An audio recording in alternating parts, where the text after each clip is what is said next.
मोहम्मद अहमद चट्ठा साहब।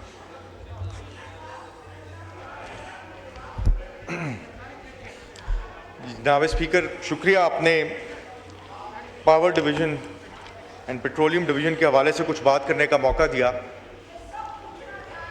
मेरी ओपिनियन में जनाब स्पीकर, जो इस मुल्क का सबसे बड़ा इशू है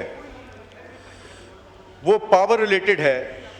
हमारे मुल्क में जो बिजली की कीमत है वो इतनी ज़्यादा है कि ना ही हमारा एग्रीकल्चर सेक्टर उसको अफोर्ड कर सकता है या कंपैटिबल है, ना ही आपकी जो इंडस्ट्री है वो कंपेटिटिव रहती है जितनी महंगी हम उनको बिजली सप्लाई करती हैं।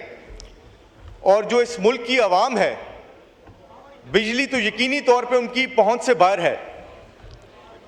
कैपेसिटी पेमेंट्स के बारे में भी जनाब स्पीकर मैं जानता हूं, और ये आईपीपीज जिनके कॉन्ट्रैक्ट्स के नतीजों में ये कैपेसिटी पेमेंट्स हमें देनी पड़ती हैं, जिसकी वजह से आवाम पे बोझ है, वो भी सबको पता है कि ये कॉन्ट्रैक्ट सारे, ये जो इस वक्त ट्रेजरी बेंचेस में बैठे हैं, इनके ये किए हुए सारे कॉन्ट्रैक्ट्स हैं।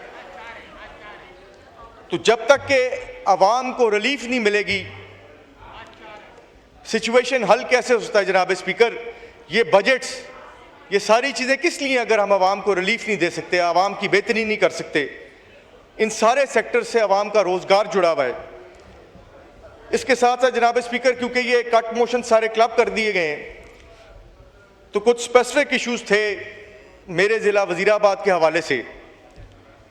मेरे वज़ीर आज़म इमरान खान साहब के दौर में एक स्कीम आई थी हैज़र्डस लोकेशंस के लिए पावर डिवीज़न के हवाले से, जिसमें कोई भी ऐसा शख्स जो कि अफोर्ड नहीं करता था कि अगर उसकी घर की छतों के साथ बिजली की तारें अटैच हो रही हैं, अगर कोई अफोर्ड नहीं करता था तो उसकी जो महकमा था वो खुद छतों से जो है बिजली उसको दूर कर देता था, उन तारों को दूर कर देता था। जनाब स्पीकर, अपने हलके में कई दफ़ा मैं ऐसी जनाजों में शिरकत करता हूँ, फौतीदगियों में शिरकत करता हूँ, जहाँ पर हमारे लव्ड वंस जो हैं कहीं बिजली लग के उनका कोई नुकसान हो जाता है या वो दुनिया पे नहीं रहते। तो ये कैसी ज्यादती है, ये कैसे बजट्स हैं जो कि एक गरीब आदमी जो कि अपने घर से इन तारों को दूर कराना नहीं अफोर्ड कर सकता, तो उसके लिए कोई स्कीम नहीं है। और ये स्कीम जो है हैज़र्डस लोकेशंस की, ये इस दौर में हुकूमत ने इसको ख़त्म किया है, दूर किया है। मीटर रिप्लेसमेंट्स, कोई मीटर सड़ जाए तो पहले ही एवरेज के ऊपर बिल पड़ते रहते हैं, मीटर तक की कोई रिप्लेसमेंट जो है वो नहीं होती।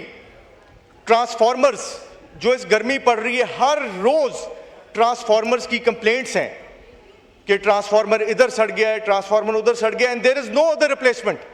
तो सर, ये बजट्स किस लिए हम, अगर आवाम को रिलीफ नहीं देनी, उनके काम नहीं करने?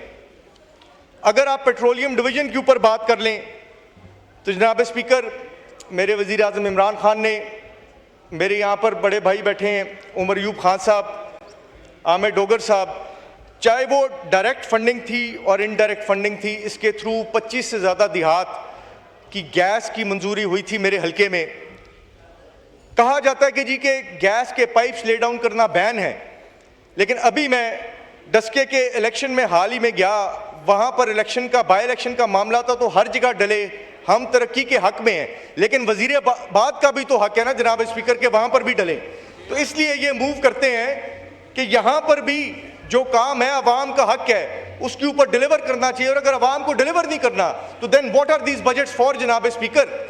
ये ज़रूरी है कि आवाम को डिलीवर किया जाए, मुनासिब बिजली फराम की जाए, गैस प्रोवाइड की जाए, और इन सब चीज़ों के ऊपर ये गवर्नमेंट फेल हो रही है पूरी तरीके से। जी शुक्रिया।